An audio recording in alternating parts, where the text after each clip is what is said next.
একটানা ভারী বৃষ্টিতে জল জমেছে বাঁকুড়ার ইন্দাস ব্লকের বিভিন্ন জায়গায়। জলমগ্ন অবস্থায় রয়েছে বহু বাড়ি। ইতিমধ্যেই সরানো হয়েছে বেশ কিছু মাটির বাড়ির বাসিন্দাদেরও। সতর্ক থাকতে বলা হচ্ছে স্থানীয় গ্রাম পঞ্চায়েতগুলিকেও। ঘূর্ণাবর্তের জেরে একটানা বৃষ্টিতে জল জমলো বাঁকুড়ার ইন্দাস ব্লকের বিভিন্ন এলাকায়। ইন্দাসের মঙ্গলপুর ও শাসপুর এলাকায় জল জমে যাওয়ায় দুর্ভোগ বেড়েছে এলাকাবাসীদের। প্রশাসনের তরফে ইতিমধ্যেই গ্রামগুলির বেশ কিছু মাটির বাড়ির বাসিন্দাদের নিরাপদ জায়গায় সরানোর নির্দেশ দেওয়া হয়েছে। ঘূর্ণাবর্তের জেরে বুধবার বিকেল থেকে বৃষ্টি শুরু হয় বাঁকুড়ার ইন্দাস ব্লক এলাকায়। বৃহস্পতিবার সকাল থেকে ওই এলাকায় শুরু হয় আরো ভারী বৃষ্টি। আর তার জেরেই বৃহস্পতিবার সকাল থেকেই ব্লকের নিচু এলাকা হিসেবে পরিচিত মঙ্গলপুর ও শাসপুর গ্রাম পঞ্চায়েতের বেশ কয়েকটি গ্রামে জল জমতে শুরু করে। কোথাও কোথাও হাঁটু সমান জল জমে যায় গ্রামের রাস্তায়। জলমগ্ন হয়ে পড়ে বহু বাড়ি। বৃষ্টি চলতে থাকায় স্থানীয় গ্রাম পঞ্চায়েতগুলিকেও সব রকম ভাবে তৈরি থাকার নির্দেশ দেওয়া হয়েছে ব্লক প্রশাসনের তরফে।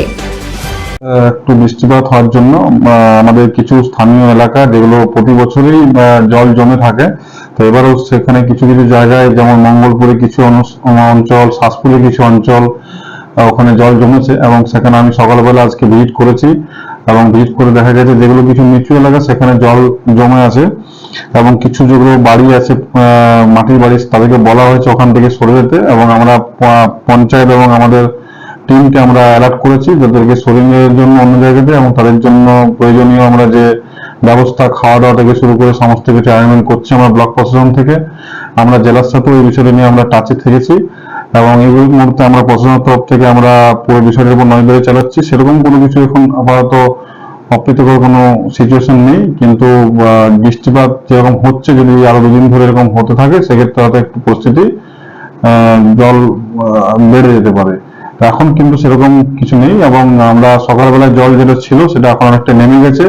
যে তিনটে পরিবারকে আমরা সরিয়েছিলাম তারা আবার সেই বাড়িতে ফিরে গেছেন। এখন এই মধ্যে কোনো সেরকম সমস্যা নেই। স্কুল প্রাথমিক বিদ্যালয় আজকে তো রাস্তায় জল ফেলে বন্ধ হয়েছে। হ্যাঁ, ওখানে যেহেতু নিচু এলাকা একটু জল জমেছে সে কারণে হয়তো আজকে স্কুলটা ওনারা মানে ছাত্রছাত্রীদের নিরাপত্তার দিক দেখেই আর কি সাময়িকভাবে বন্ধ আছে। তো জল নেমে গেলে আমরা তৎক্ষণাৎ সেখানে আমরা বলা আছে যে আবার পঠন পাঠন শুরু হবে। কি সমস্যা হয়েছে আপনাদের? কাল থেকে জল হচ্ছে, গরু বাচ্চা সব ভিজছে, আমরা রান্না খাওয়া করতে পারছি না, পরের বাড়ি রান্না করছি, আর সকাল থেকে বাইরে বেরোতে পারছি না, জল বৃষ্টি হচ্ছে এখনো, সব ডুবে গেছে। আপনাদের এই বাড়ির কি অবস্থা দেখতে পাচ্ছি, পুরো একেবারে বাড়িতে জল ফিরে যাচ্ছে। সমস্যার মধ্যে পড়ছেন। অনেক সমস্যা পড়েছি, প্রশাসন যদি কিছু করতে পারেন, আর বহু সমস্যা রয়েছে, বাড়িতে বেরোতে পারছি না তো। আপনাদের রান্না টান্নাও আমি দেখলাম সেগুলোতে জল ভর্তি।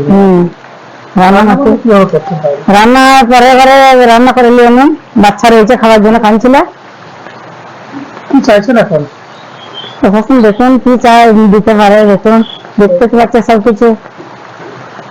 আপনার নাম? আমার নাম সহিলা বেগম। কি সমস্যা? সমস্যা মানে কালকে রাত থেকে প্রচুর ভাবে বৃষ্টি, সমস্ত ঘর বাড়ি সব চলে গেছে, বা দেয়াল পর্যন্ত আমাদের পাকা ঘর যে দেয়াল ছিল সেই পুরো ডুবে ছিল।